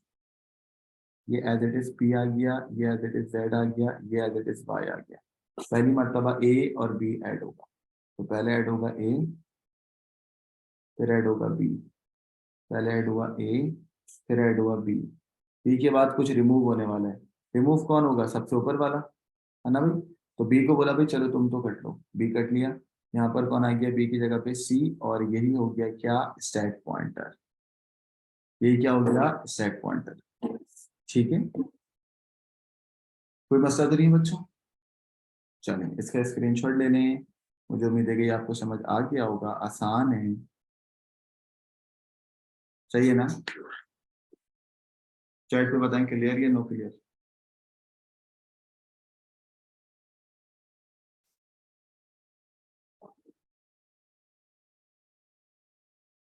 चलिए 5 मार्क्स आपको फिर मिल गए। आगे आ जाओ बेटा, एक आपके पास फ्लो चार्ट आता है। उस फ्लो चार्ट के अंदर जो भी चीजें हो रही हैं उस फ्लो चार्ट को देखो, उस फ्लो चार्ट को कन्वर्ट करना है किसमें, सूडो कोड में। आइए करते हैं, इस फ्लो चार्ट को कन्वर्ट करना है किसमें, सूडो कोड में। चलें,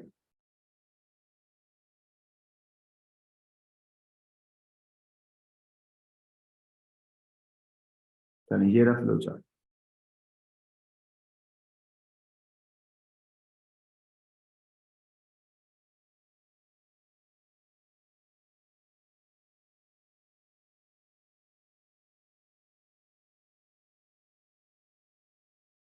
चलो वन बाय वन करेंगे हम लोग बेटा, ये तो बिल्कुल आसान सवाल है। इस सवाल में आप इनपुट लोगे यूजर, ठीक है। तो हमने बोला भाई इनपुट सूडो कोड लिखना है, इनपुट यूजर आईडी, ठीक है। फिर ये वाला काम के लिए हम क्या करेंगे, सेट करा देंगे एवरेज के अंदर, एवरेज, भाई एवरेज नाम के वेरिएबल में इक्वल्स टू स्टोर करा दो गेट एवरेज नाम का मॉड्यूल है, गेट एवरेज, और इसके पैरामीटर का नाम है यूजर आईडी। सही है बच्चों, नेक्स्ट आ जाओ। सेट टोटल टू जीरो, तो भाई टोटल में क्या पुट कर दिया, जीरो। फिर बच्चों अब इंडेक्स के अंदर क्या रखा, फोर। देख रहे हो मैं सामने सामने कर रहा हूँ ताकि ज्यादा समझ आए। इंडेक्स के अंदर क्या हो रहा है बेटा, फोर। अब ये लूप चल रहा है, हाँ वाइल का लूप लगा देता हूँ क्योंकि प्री कंडीशन लूप है ना। While index is less than seven ना, बिल्कुल सिंपल है। वाइल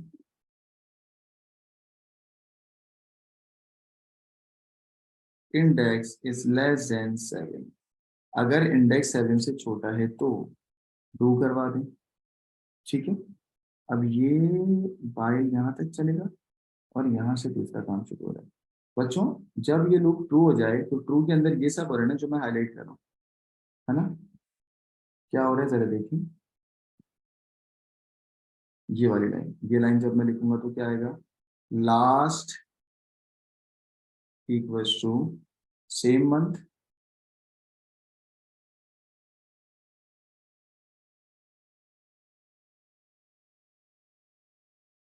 सेम मंथ, और स्क्वायर ब्रैकेट में क्या आ गया, इंडेक्स, ठीक है। अब बच्चों ये कंडीशन है, इसके अंदर दोबारा से एक की कंडीशन लग रही है, उसमें यस में ये आ रहा है एवरेज इक्वल टू टोटल, और नो में ये आ रहा है, ठीक है। तो यहाँ पर तुम इफ लगाओगे, इफ, सही। और इफ में क्या लिखोगे, if average is greater than last, if average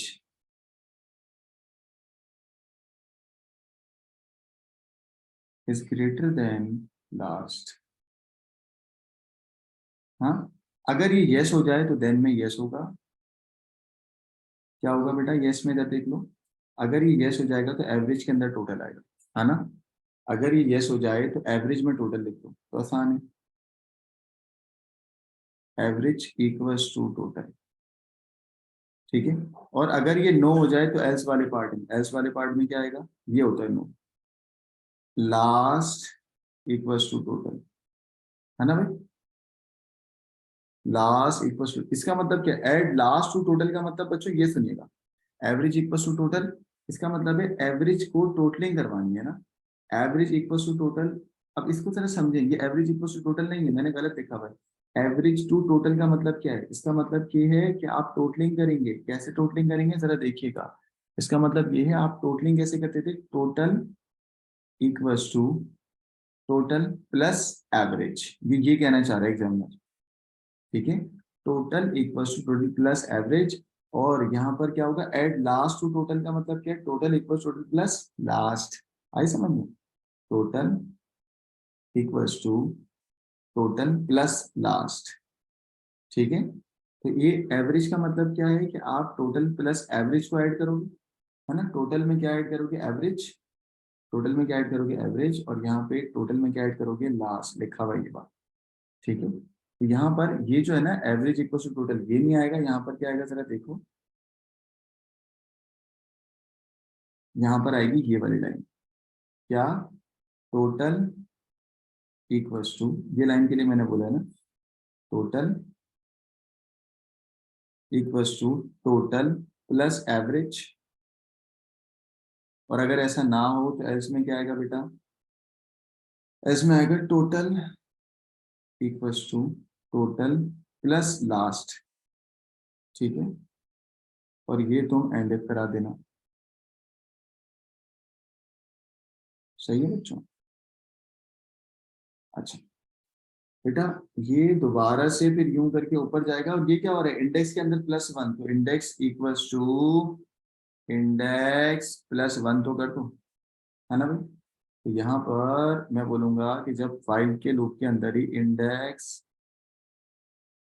मेरी तो इंडेंटेशन ये चली है ना, मैं बोलूंगा भाई ये देखो, इंडेक्स +1 के लिए यहाँ पर इस लाइन इस कलर से लिख रहा हूँ, इंडेक्स इक्वल्स टू इंडेक्स +1, ठीक है, इंडेक्स इक्वल्स टू इंडेक्स +1, चलता रहेगा चलता रहेगा, फिर मैं यहाँ पर वाइल के लूप को खत्म कराऊंगा एंड वाइल से, ठीक है, वाइल का लूप मेरा यहाँ पे खत्म हुआ। बच्चों जब वाइल का लूप खत्म हो रहा है तो ये चीज आपको लिखनी है कि क्या है बेटा, अपडेट और ये दो पैरामीटर, ठीक है। तो हम क्या बोलेंगे यहाँ पर बच्चों, जरा देखो, हम यहाँ पे एज इट इज बोलेंगे, कॉल कर दो, किसको, उसको कॉल बोलते हैं, जब भी ऐसा आएगा हम उसको कॉल भी बोल सकते हैं, कॉल किसको बेटा, अपडेट, कॉल अपडेट ब्रैकेट में दो पैरामीटर, पैरामीटर नंबर 1 का नाम है यूजर आईडी और दूसरे का नाम है टोटल, सिंपल। इसका स्क्रीनशॉट लेने हैं, माशाल्लाह से आपको ये भी समझ आ गया होगा। आगे ही नहीं आया, जल्दी बताओ।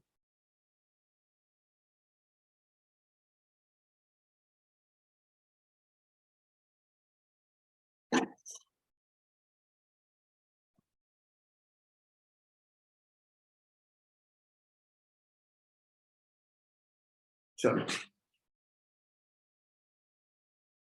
अब यहाँ पर एक सवाल, ये तो आ गया, खैर सवाल में कह रहा है कि भाई कौन सा हुआ है, प्री कंडीशन है पोस्ट कंडीशन, जल्दी बताओ।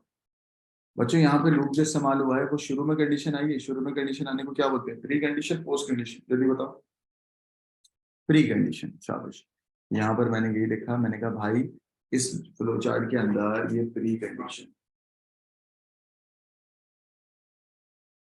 चलिए, अब बच्चों बूलियन लॉजिक का सवाल आया है, और ये सवाल बच्चों को बहुत मुश्किल लगता है, आइए जरा ये दिखाते हैं, बड़ा इंटरेस्टिंग सवाल है, बड़ा मजा आएगा इसमें। इसमें मैं किसी को अपने साथ लूंगा और वो होंगे, मैं अनम्यूट कर रहा हूँ, कोई भी बच्चा मेरे साथ आ सकता है। चलो भाई, हमने एक टॉपिक पढ़ा था, वो टॉपिक अगर नहीं भी पढ़ा तो देख लें बेटा, बूलियन अलजेब्रा में बूलियन लॉजिक नाम का टॉपिक होता है। उस टॉपिक में अगर लिखा हुआ है ए ट्रू, तो इसका मतलब एक्चुअल में ए है, और अगर लिखा हुआ है बी फॉल्स, तो इसका मतलब होता है नॉट बी। क्या होता है बेटा, नॉट बी। ट्रू का मतलब सिंपल होता है और फॉल्स का मतलब आ जाता है नॉट।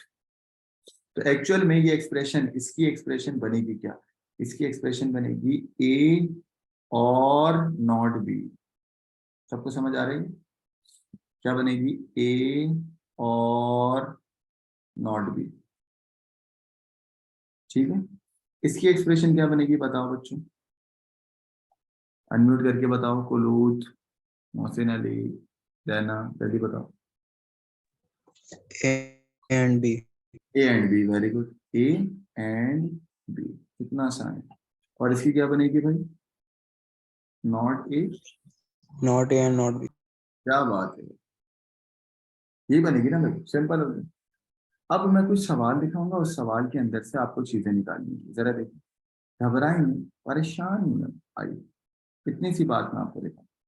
अगर हम इसको यहाँ पर देखें तो इस सवाल में हो क्या रहा है, जरा उसको समझिएगा। ये हो गया ए, ए, ठीक है, ये क्या हो गया बेटा, ए, फिर बी क्या होगा ये बताओ, और आएगा या एंड आएगा,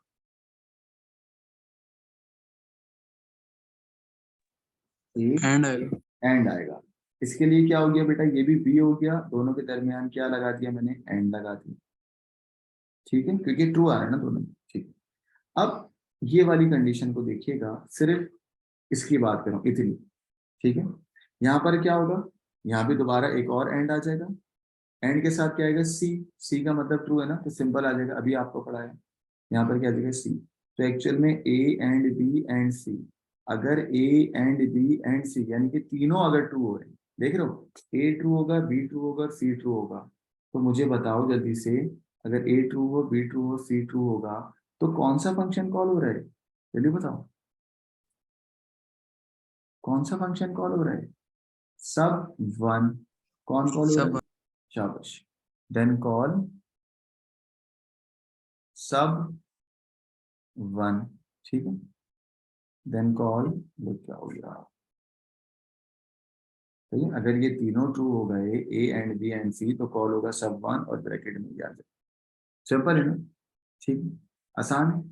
अब इसी को देखते हुए थोड़ा सा दिमाग लगाएंगे और मुझे बताएंगे, सब टू जो है वो एक्चुअल में सी ट्रू नहीं हो रहा है ना, एक्चुअल में ए की कंडीशन नहीं है, वो बी की कंडीशन भी नहीं है, सी की कंडीशन है कि सी अगर ट्रू ना हो, सी फॉल्स हो जाए।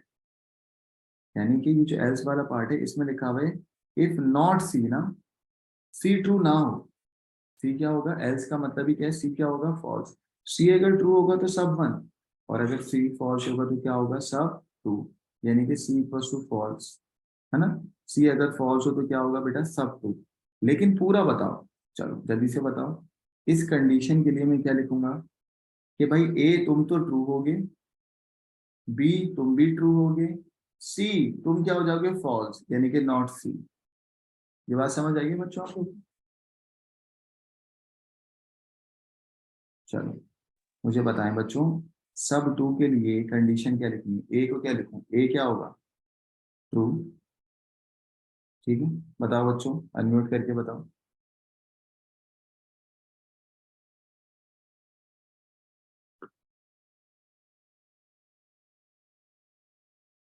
बताएं बताएं, अनम्यूट करके बताएं। मोहसिन, कुलूद, हसीब। भाई आप इसके लिए बोलोगे कि सर ए क्या होगा, ट्रू, है ना भाई। बी क्या होगा, वो भी ट्रू होगा क्योंकि बी में भी ट्रू है, बी में भी क्या है बेटा, ट्रू।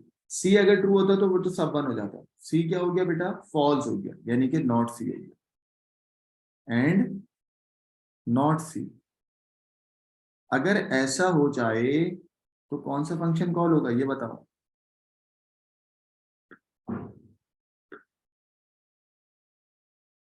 बोलो यार, कॉल करें कौन सा फंक्शन, सब सब टू। टू शाबाश,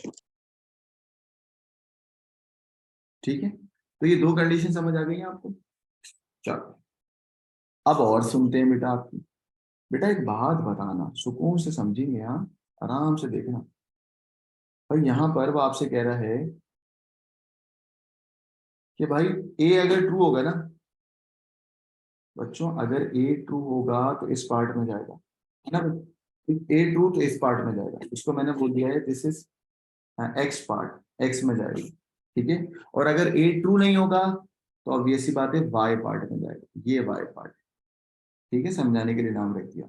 अगर ए ट्रू होगा तो इस लूप के अंदर जा, इस पार्ट में जाएगा, और अगर ए ट्रू नहीं होगा तो वाई पार्ट में जाएगा, ठीक है। तो याद रखना, इस वाई पार्ट में, इस वाई पार्ट में, यानी कि ये जो तुमने वाई पार्ट लिखा हुआ है ना, ये तुम्हारे लिए वाई पार्ट है, ठीक है, समझाने के लिए करो। इस वाई पार्ट में पहली बात, ए ट्रू नहीं होगा, क्योंकि ए ट्रू अगर होगा तो वो तो ऊपर ही कहानी यहाँ घूम रही। तो वाई पार्ट में मैं लिख देता हूँ ए तो फॉल्स होगा, ठीक है। आइएगा, इसमें ए फॉल्स होगा, है ना, लिख दूं कि भाई ए तो ट्रू नहीं है, नॉट ए है, क्योंकि अगर ए ट्रू होता तो ऊपर आ जाता। ये बात सबको समझ आ गई? भाई ए ट्रू होता तो वो तो यहाँ आ जाता ना, ठीक है। क्योंकि ए ट्रू नहीं है तभी तो इसके एल्स में आए हो ना, ठीक है। तो वाई पार्ट में ए ट्रू होता ही नहीं, या है ही नहीं, ऐसे समझ। अब मैं आ रहा हूँ सब फोर में, इधर, इस बार। तो बच्चों एक बात तो याद रखो कि भाई ए तो नॉट होगा, नॉट ए, क्योंकि ए तो फॉल्स हो गया। उसके साथ साथ बी क्या होगा, ट्रू, ठीक है। उसके साथ साथ बी क्या होगा, ट्रू, ठीक है। अच्छा, और सी क्या होगा, true,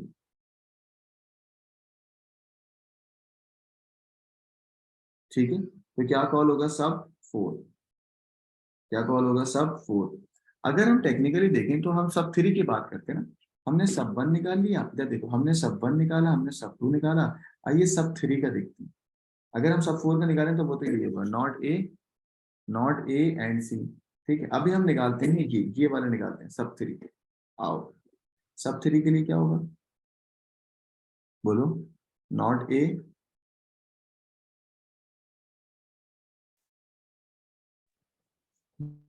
Not A or not.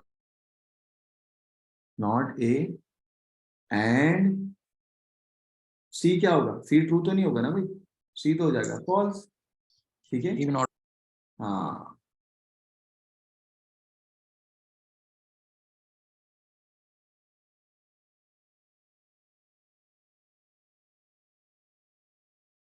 सी यहाँ पर बेटा नॉट हो रहा है, नॉट सी, क्योंकि सी अगर ट्रू होगा तो यहाँ पर आएगा, तो हम बोलेंगे नॉट ए एंड नॉट सी। तो ए भी नॉट हो क्योंकि बी पार्ट के अंदर है, और सी भी नॉट हो। अगर ए भी नॉट हो और सी भी नॉट हो, अगर ए भी नॉट हो और सी भी नॉट हो, तो क्या होगा बेटा, कॉल होगा सब थ्री, ठीक है। क्या कॉल होगा, सब थ्री। अब आएंगे हम सब फोर पे, ठीक है। क्या आएंगे हम लोग बेटा, सब फोर पे। अच्छा, सब फोर पे आ गए। अब आप लोग मुझसे एक सवाल करना आपका बनता है, वो आपका क्या बनता है कि सर आपने यहाँ पे बी के बारे में नहीं लिखा है, और यहाँ पर आप बी के बारे में नहीं लिख रहे, आप तो डायरेक्ट सी के बारे में लिख रहे हो। बच्चों याद रखना, बी की वैल्यू कहीं पर भी, बी की वैल्यू कहीं पर भी नॉट हो ही नहीं रही। तो जब ट्रू की बारी आएगी तो मैंने उसको इंक्लूड कर लिया, यहाँ पर ये नोट लिख लो कि भाई बी जब फॉल्स हो ही नहीं रहा तो मैं बी को क्या करूंगा, इग्नोर करूंगा। मैं बी को क्या करूंगा, इग्नोर करूंगा। और यहाँ पर ए अगर नॉट हो गया तो नॉट ए कर दिया, और सी अगर नॉट हो गया तो नॉट सी कर दिया, क्योंकि सी की वैल्यू चेंज हो रही है, बी की वैल्यू चेंज नहीं हो रही। तो दैट्स वाई मैं बी को क्या कर रहा हूँ, यहाँ पर इग्नोर कर रहा हूँ। बी इज ऑलवेज ट्रू, तभी हम बी को क्या कर रहे हैं, इग्नोर कर रहे हैं। तो भाई सब थ्री का आंसर तो सिंपल था। बच्चों मेरा आपसे सवाल है, सब फोर का आंसर कैसे निकालूं, बी को इग्नोर करते हुए, जल्दी बताओ सब फोर का आंसर, अनम्यूट करके बताएंगे। ए तो नॉट ट्रू है, बी हमेशा ट्रू होता है, तो बी को इग्नोर कर दो, ठीक है। अब आंसर बताओ कैसे निकलेगा सब फोर का, बोलो बच्चों। If C and not A. पहले तो नॉट बोलते हैं ना, नॉट ए, ठीक है, नॉट ए, और बी को इग्नोर क्यों कर रहे हैं हम लोग असी, क्योंकि वो हर जगह उसकी पे हर ट्रू है, जगह वैल्यू ट्रू। ठीक है, और ऊपर भी ट्रू है नीचे भी ट्रू है। और यहाँ पर सी क्या है, ट्रू, दैट्स वाई मैंने क्या बोला, एंड, एंड और सी भी ट्रू है, तो यानी कि सिर्फ सिंपल सी लिख दो। अगर ऐसा हो जाए तो कॉल कर देना, कौन सा कॉल कर देना, सब, सब फोर। बस। अब इन बातों को, ये जो चार एक्सप्रेशन मैंने निकाली है, expression number one, A and B and C call करा दो दिस, तो इफ करके लिखूंगा ना। एक्चुअल में इस स्टेटमेंट को, पहली वाली स्टेटमेंट को फॉर्मल वे में कैसे लिखेंगे, इफ, मैं आपको लिखवाता हूँ बच्चों, देखो, if A and B and C, अगर ये तीनों हो जाए तो देन में, देन कॉल सब वन, ठीक है बच्चों, ऐसे। और इसको एंड, तो फॉर्मल वे में लिखते हुए तो कोई मसला नहीं है। सेकंड वाली स्टेटमेंट को कैसे लिखूंगा, मैं लिखूंगा if A and B and not C, ठीक है, देन कॉल सब टू, ठीक है। अब बच्चों इस एक्सप्रेशन को कैसे लिखूंगा, ये वाली सब थ्री वाली वो भी सुन लो, if not A and not C,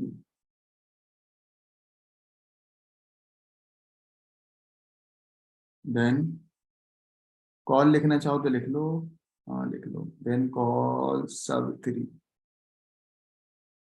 ठीक है, एंड। चलो इसके बारे में बता दो जल्दी से, क्या लिखूंगा, if not A and C, then call sub four, और एंड, ठीक है बच्चों। मुझे उम्मीद है कि आपको ये समझ आ गया होगा, इसका स्क्रीनशॉट लास्ट में ले लें। अब नीचे सवाल के अंदर उसने आपसे यही बोला था कि ये जो सूडो कोड लिखा हुआ है इसको बूलियन लॉजिक में कन्वर्ट करो। 4 बूलियन लॉजिक लिखनी थी, तो 4 बूलियन लॉजिक मैंने आपको लिख दी।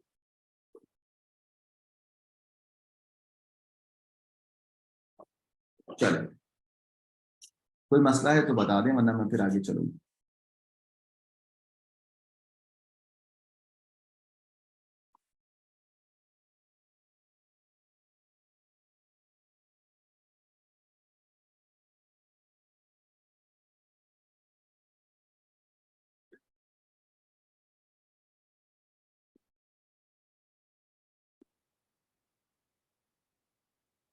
डिक्लेयर नहीं बेटा, सवाल के अंदर ही ऐसा था ना, सवाल में डिक्लेयर नहीं था, सवाल में था कि ना आप इसकी बस बूलियन लॉजिक लिख देंगे। देखो ऐसे ये सवाल था एक्चुअली। ठीक, ये सवाल था, देख लो आप। सवाल में डिक्लेयर की बात ही नहीं थी, कह रहा था भाई अमेंड करके ना आप चीजों को बूलियन लॉजिक में लिख दो। ये पढ़ लो सवाल। नहीं नहीं, डिक्लेयर नहीं कर दो।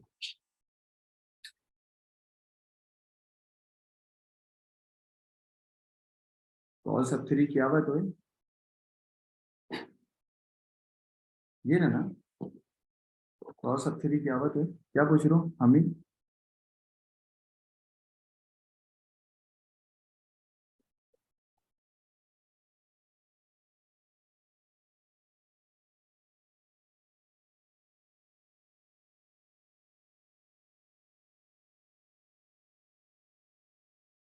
आगे चले हम लोग।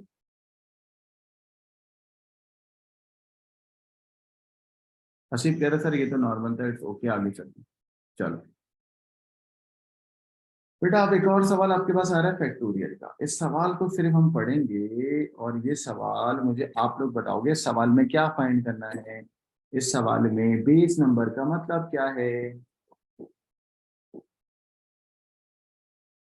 दो लाइनें लिखी हुई हैं, ठीक है। In question it is refer to the base number. The function, एक फंक्शन है उसका नाम है find base number. Base number में आप तीन चीजें कॉल कर रहे हो।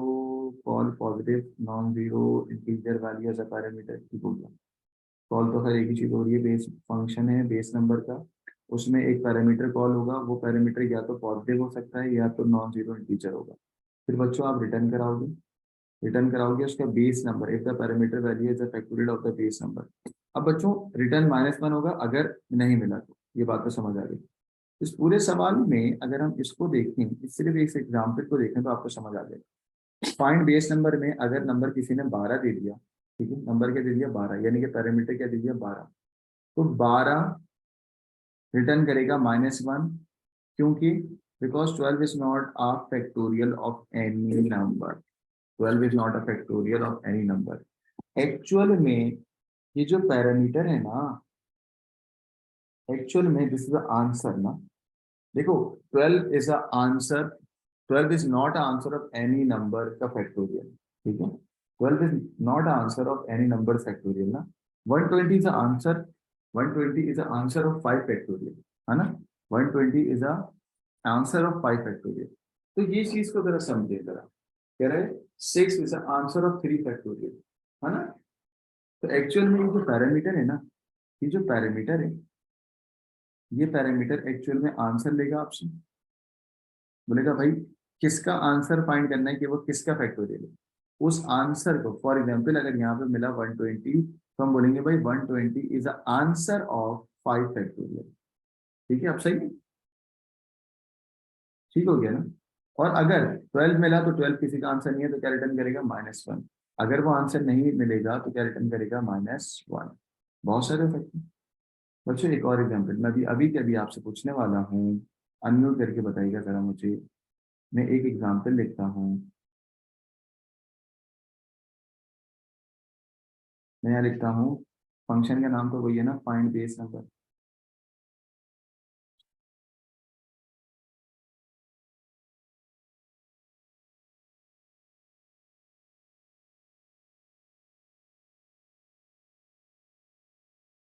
Find base number, find base number के आगे अगर मैं यहाँ पे लिख देता हूँ 55, बताओ बच्चे क्या रिटर्न होगा?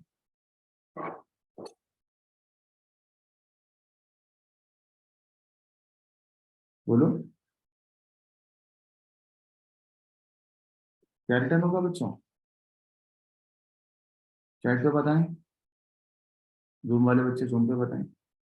और अगर मैं लिख देता हूँ 6, 6 तो नहीं बोलूँ, हाँ 6, तो क्या रिटर्न होगा? भाई 55 is not a answer of any factorial ना। जब 55, हाँ, जब 55 किसी का आंसर ही नहीं है तो क्या रिटर्न होगा? Not found. नॉट फाउंड का मतलब होता है -1। ठीक है। 6 किसका आंसर है, किसका फैक्टोरियल है? 3 × 2, यानी कि 3 का फैक्टोरियल क्या होता है? 6। तो इसका बेस यानी कि 3 का फैक्टोरियल 6 होगा। आगे ये बात समझ, सही है ना बच्चों? कोई मसला तो नहीं? चलो आगे, पक्की बात है? चलो अच्छा, इस सवाल को हम सॉल्व करते हैं आपके सामने कर देते हैं। इस सवाल में आपको एक्चुअल में क्या लेना है, यूजर से एक बेटा पॉजिटिव नंबर इनपुट लेना है। तो मैं यूजर से पॉजिटिव नंबर इनपुट लेता हूँ। इधर देखिए, बिल्कुल आसान सवाल है। इधर देखिए, हमने कहा भाई एक फंक्शन बना रहे हैं, उस फंक्शन का नाम है फाइंड बेस नंबर। जो पैरामीटर इनपुट ले रहे हैं उसका नाम मैंने रख दिया क्या? वैल्यू। और वैल्यू में क्या होगा? इंटीजर। इंटीजर रिटर्न करेगा इंटीजर। फिर हमने बच्चों यहाँ पर बोल दिया डिक्लेयर नाम, ट्राई और इंटीजर। ठीक है। अब हम कह रहे हैं भाई लीनियर सर्च होगा, फाउंड होगा। फाउंड नाम का एक वेरिएबल है, वो बूलियन होगा, या तो वो ट्रू होगा या तो वो फॉल्स होगा। नंबर जो तुम लोगे उसको एक्चुअल में नंबर नहीं, एक्चुअल में काउंट है। नंबर को तुमने लिखा 0, यानी मर्तबा फाउंड को बोल दिया फॉल्स। और जितनी मर्तबा ट्राई कर रहे हो उसको एक वेरिएबल में डाल दिया, और वो क्या हो गया? ट्राई। अब वाइल का लूप चला रहे हैं, कब तक? जब तक जो तुमने वैल्यू ली है उस तक की ट्राई ना पहुंच जाए। यानी कि जितनी भी तुम ट्राई करोगे वो सब उस वैल्यू तक ना पहुंच जाए। और फाउंड में क्या रहेगा? फॉल्स। जैसे ही फाउंड में ट्रू आ जाएगा बच्चों, ये लूप क्या हो जाएगा? स्टॉप हो जाएगा। याद रखिएगा क्योंकि बीच में मैंने एंड लगाया। यानी कि आप ट्राई का मतलब है आप फैक्टोरियल फाइंड करते रहेंगे, नंबर को आपस में मल्टीप्लाई करते रहेंगे। This is factorial. ये एक तरीका, एक और तरीके से भी हो सकता है ये। यहाँ पर मैं अटेम्प्ट को काउंट कर रहा हूँ, दिस इज द अटेम्प्ट। पहली मर्तबा 1 होगा, फिर 2 हो जाएगा, फिर 3 हो जाएगा, फिर 4 होगा, चलता रहेगा चलता रहेगा। और ट्राई आपकी टोटल वैल्यू के बराबर नहीं पहुंच जाए। ट्राई आपके टोटल वैल्यू के बराबर ना ही पहुंच जाए जब तक कि काम होता रहेगा। और या वैल्यू अगर मिल जाएगी तो फाउंड क्या हो जाएगा? ट्रू। जब तुम्हारी गिवन वैल्यू जो तुम पैरामीटर लेके आए हो, यानी कि तुम्हारा जो आंसर है वो इस ट्राई के मुताबिक दोनों बराबर अगर नहीं हो जाते, अगर बराबर हो जाएंगे तो फाउंड क्या हो जाएगा? ट्रू। अगर बराबर हो जाएंगे तो फाउंड क्या हो जाएगा? ट्रू। अगर फाउंड ट्रू हो जाएगा तो लूप क्या हो जाएगा? वाई का बेटा स्टॉप हो जाएगा। और अगर फाउंड ट्रू नहीं होता तो मैं नीचे बोल दूंगा, मैं बोलूंगा भाई जब ये वाइल खत्म हो जाए और फाउंड में ट्रू ट्रू हो, फाउंड में अगर ट्रू हो तो नंबर रिटर्न कर देना। अगर फाउंड में ट्रू ना हो तो एल्स में क्या रिटर्न करोगे? -1। एल्स में क्या रिटर्न करोगे? -1। अभी एक और तरीके से भी ये सवाल हो सकता है, आइए मैं आपको वो वाला करवा। आइए, इस सवाल में एक फंक्शन बन रहा है, फंक्शन का नाम है बेस नंबर, है ना भाई?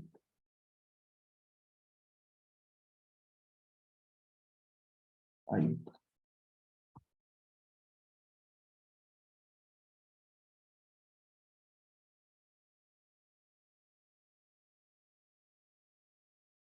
मुझे लगता है कि ये वाला जो मैंने अभी करा है ये थोड़ा मुश्किल तरीका था। आप देखो मैं आसान तरीके करा, कितना आसान है।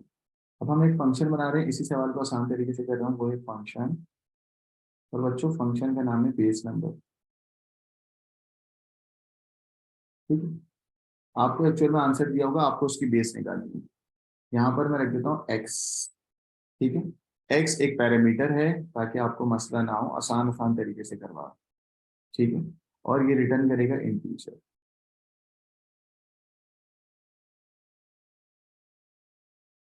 ठीक होगी, सही है ना?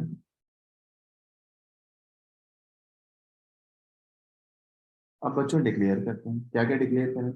एक हम नंबर ले लेते हैं जिसका काम होगा ट्राइयों को करना। नंबर को, नंबर का काम होगा जो नंबर होगा वो, और ट्राई का मतलब है ट्राई को हम लोग कैलकुलेट करते हैं। ठीक है। तो यहाँ पर डिक्लेयर, मैं दो वेरिएबल लूंगा। पहले वेरिएबल का नाम लूंगा नंबर, और दूसरे वेरिएबल का नाम ट्राई। दोनों की डेटा की टाइप मैं रखूंगा इंटीजर। ठीक है ना?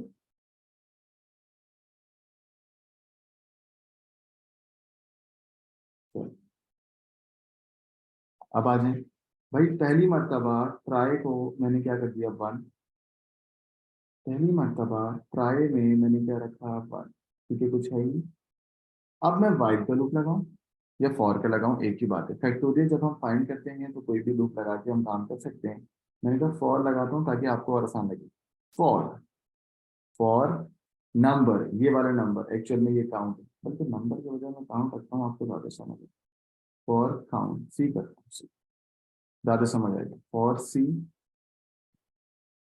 सी इक्वल्स टू 1 से लेके कहाँ तक, 1 से लेके कहाँ तक, जहां तक तुम्हारा नंबर नहीं आ जाता। एक्स एक वो नंबर है जो यूजर आपको दे रहा है, 1 से लेके कहाँ तक, एक्स तक। ठीक है, फॉर काउंट इक्वल्स टू 1 से लेके कहाँ तक, एक्स तक। ठीक है, एक्स एक वो पैरामीटर है जो यूजर तुम्हें इनपुट दे रहा है ताकि तुम्हें समझ आए। ठीक है, यहाँ वैल्यू भी देख सकते हो, यानी कि ये 1 पे चलेगा, 2 पे चलेगा, 3 पे चलेगा, चलता रहेगा। अगर एक्स में 120 है तो 120 तक चलेगा। देखेंगे कि भाई आप उस नंबर तक पहुंच भी पा रहे हैं या नहीं पहुंच पा रहे। अब आप बोलोगे सर ट्राई की पुरानी वैल्यू को मल्टीप्लाई कर दें जो आपका काउंट है। Try equal to try multiplied by क्या, काउंट। एक्चुअल में काउंट में पहले 1 होगा तो 1 मल्टीप्लाइड बाई 1, आंसर क्या आएगा 1। फिर ट्राई में क्या हो जाएगा 1, 1 मल्टीप्लाइड बाई काउंट कितना हो जाएगा 2, तो आंसर क्या हो जाएगा 2। तो अब ट्राई में कितना आ जाएगा 2, 2 मल्टीप्लाइड बाई 3, काउंट 3 हो जाएगा, तो आंसर क्या आएगा 3 2 6। अब ट्राई कितना हो गया 6, काउंट कितना हो गया 4, 6 4 द 24। आ रहा है समझ में? इस तरीके से चलता रहेगा। बच्चों ये लोग स्टॉप कब होगा, इफ आपका ट्राई, आपकी ये ट्राई और आपका ये नंबर है ना, आपका ये ट्राई और आपका वो नंबर बराबर आ जाए तो फाउंड हो जाएगा। आपका ये ट्राई और जो नंबर तुम लेके आए हो वो नंबर क्या है, एक्स। अगर ट्राई और एक्स दोनों आपस में बराबर हो गए तो तुम लूप को ब्रेक कर देना।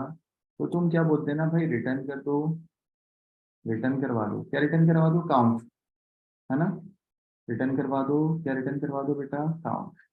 रिटर्न करवा दो, क्या रिटर्न करवा दो, काउंट। और ये एंड इफ यहाँ पे लगा दूं, काउंट तो चक्कर ही नहीं करा मैंने कुछ। ठीक है, रिटर्न करवा दो, काउंट। ठीक है, और फॉर का लूप को यहाँ पर मैं क्या करा दूंगा, नेक्स्ट करा दूंगा, नेक्स्ट काउंट।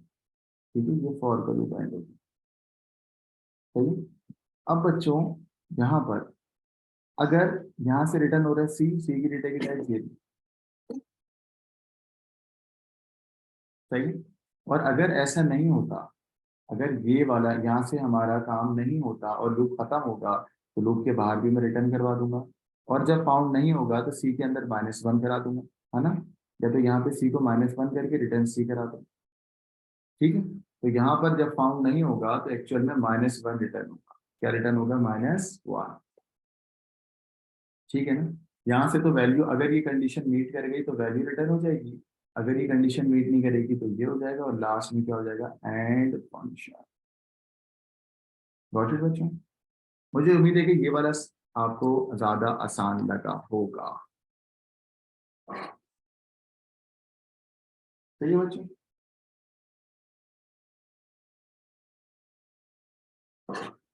ये वाला ज्यादा आसान है। हाँ सी बोलो।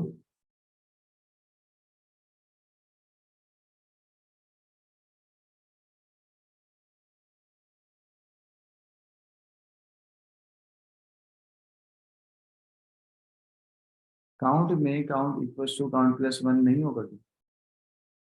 बेटा फॉर टू नेक्स्ट है ना, सिर्फ फॉर टू नेक्स्ट में काउंट की वैल्यू 1 के बाद 2 खुद ही होती है ना।